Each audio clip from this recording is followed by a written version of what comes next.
Hello and welcome to the TSI AFL studios. Nat Edwards and Robert Walls with you. Well, today we're going to take a look at the top four sides, Sydney, Adelaide, Collingwood and Hawthorn. And Robert, what sets them apart from the rest of the competition? Nat, it's interesting when you look at these top teams. In football, lots of things change, but some things don't. And one of the things that doesn't change is having a strong goal-to-goal line.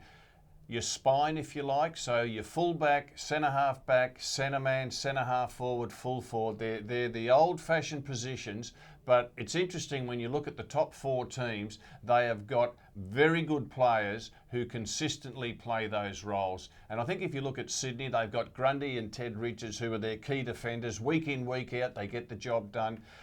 Josh Kennedy in the centre has been outstanding for them.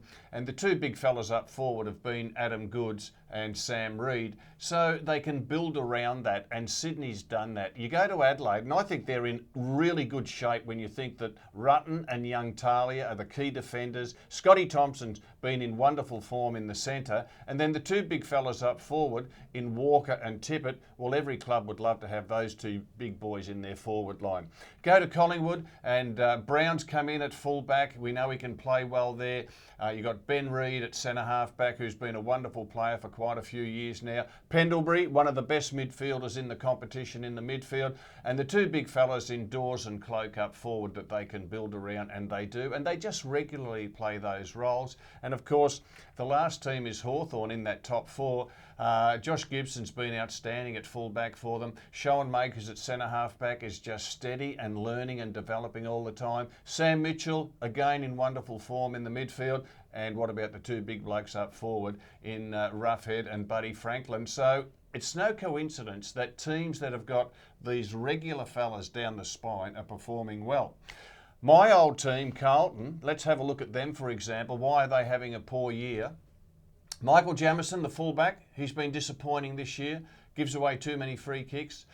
Who's their centre-half back? They haven't got one, haven't got a regular centre-half back. Let's say Chris Judd's in the midfield. Well, he's been in terrific form, we know that. Who's the Carlton centre-half forward? I don't know. Who's the Carlton full forward? I don't know. And as a result, they've got no structure. They haven't got any consistency in who they direct the ball to when they go forward. And as a result, the Blues have floundered this season. Well, it's an interesting assessment of the top four sides, and we thank you very much for joining us on this episode of TSI AFL. Don't forget you can check us out on Facebook and Twitter, and we look forward to seeing you again soon.